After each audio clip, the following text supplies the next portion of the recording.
You're staying on top of breaking news out of MSP Airport where flights were being diverted. And Jennifer is at the live desk right now with some new information that came in just seconds ago here, Jen. Yeah, just moments ago, Jason, again from the communications manager at MSP, saying that this emergency at MSP has been downgraded.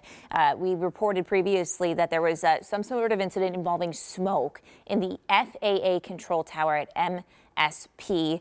The communications manager for MSP says that smoke is gone and the evacuation that had been in place of that building, those orders have been lifted.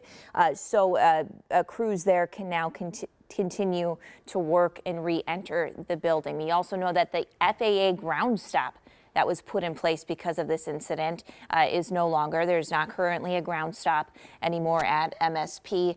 And earlier we showed you this message on FlightAware's website saying that incoming flights to MSP were being diverted to their original location. That is now gone as well. So a lot of information we don't have about the source of the smoke, what exactly caused that smoke in the FAA control tower this morning, but we know right now it is gone. And as far as impacts to flights, that's also something we're going to continue to monitor here. Obviously, it appears that this incident is wrapping up at MSP, if not over entirely at this point.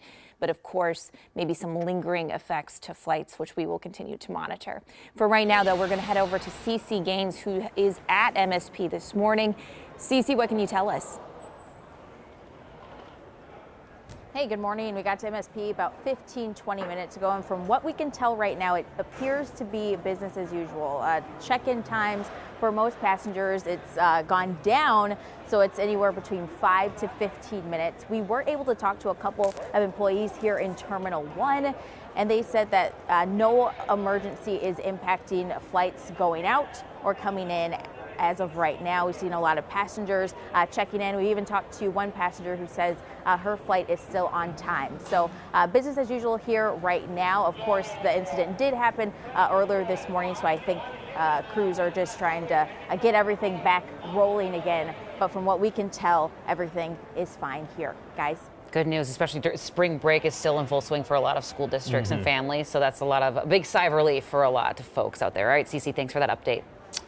All right, here at 6:32, let's get over to meteorologist Guy Brown for a look at this morning's forecast. Hey, good morning. Another warm day ahead. Temperatures already kicking off mild in the upper 50s. Southwest winds at 10 miles per hour and southwest winds only to increase today and tonight. And tomorrow, winds going to turn a little gusty, too. So not only will the warm temperatures be the story, but the winds also the story here getting into today. By late morning, temperatures already getting close to 70 degrees. High-level clouds not as blue and bright as yesterday. So sunshine filtered today. Southwest winds at 5 to 15 miles per hour. Lows tonight in the upper 50s. Under mostly clear, mainly clear skies tonight. And then tomorrow, sunshine returns with temperatures at 82 from our forecast high on Wednesday. Southwest winds 10 to 15. Enjoy the warm up because I'm tracking rain late week and that to cool us down over the weekend into early next week. And the 7-day forecast in just a little bit. Guy, thank you. Let's give you a look at the roads on our Metro map this morning. Looks like we had a crash out of the Eden Prairie area on 212, not far from Dell Road. I was trying to pop it up on a camera, but I was unable to find anything on any cameras in that area. As you see, I'm hopping around on the traffic cameras in that zone. But it looks like traffic's moving along nicely out of the Southwest Metro as of now. Well, breaking news overnight within the last few hours. An intersection in Minneapolis is back open again after a serious crash. It left a trail of damage ending with an SUV turned upside down. This happened in the Whittier neighborhood at Nicollet Avenue and East 19th Street. But take a look at this new video our crew got overnight when the scene was much more active. You can see the car flipped over at the intersection. A building also appeared to be damaged out there. The MPD crime lab and investigators were on scene for a while, checking everything out. Yeah, from what we saw, it really looks like this crash did a lot of damage to a nearby sidewalk and also a nearby building. A tow truck was on scene to take the car away. No word, though, this morning on how many people were inside of the car or if there were any injuries.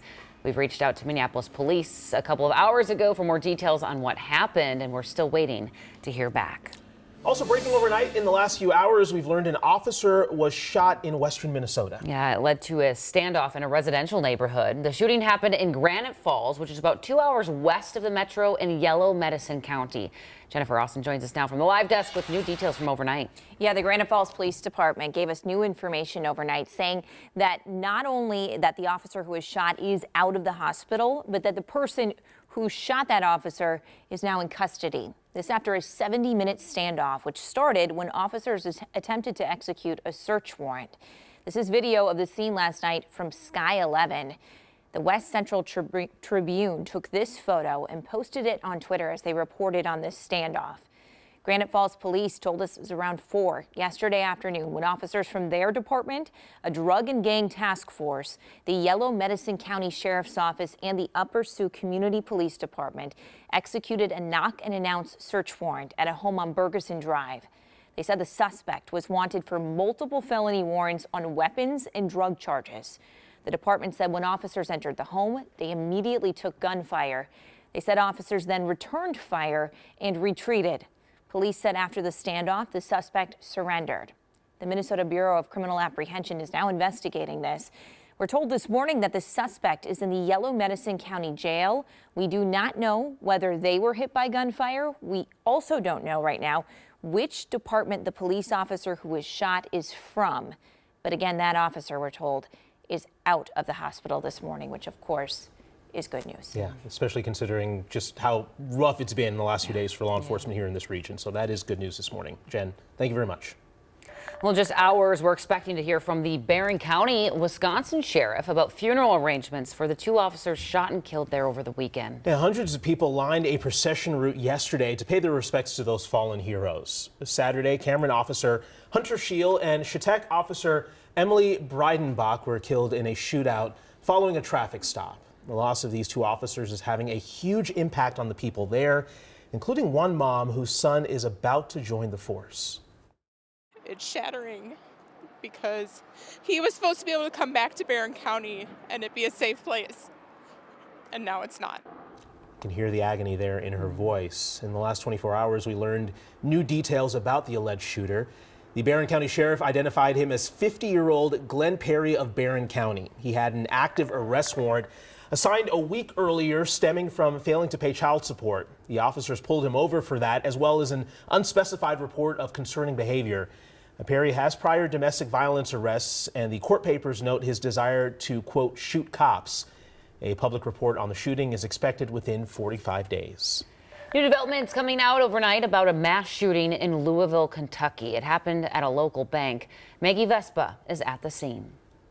I'm Maggie Vespa. Good morning from downtown Louisville, where police say 9 people were injured and 5 were killed in what they're calling a targeted act and a case of workplace violence. They say the suspect, who was an employee of the bank where he opened fire, live streamed portions of the attack online. Among the wounded, police say, a police officer, Nicholas Wilt, who was less than 2 weeks out of the academy. He remains in critical condition. And among the killed, a close personal friend of Kentucky's Governor Andy Beshear. We will have the very latest on America's latest mass shooting again here in Louisville, Kentucky, later this morning on Today. Happening now, repairs on this massive sinkhole in Minneapolis will start this week. It appeared Sunday afternoon at 27th Street and Girard Avenue South in Uptown. The city of Minneapolis says the sinkhole was caused by a collapsed sewer main. It's about 18 feet down and is a clay pipe from 1903. There's a lot of pipes in Minneapolis right now that are going through that freeze-thaw process. And now with the weather warming up, we got a lot of snow, so you get groundwater on top of that as well. And that kind of tends to play a effect on our storm and sanitary system. Workers expect to be finished with repairs by the end of next week. Services will not be disrupted to residents while crews work in that area.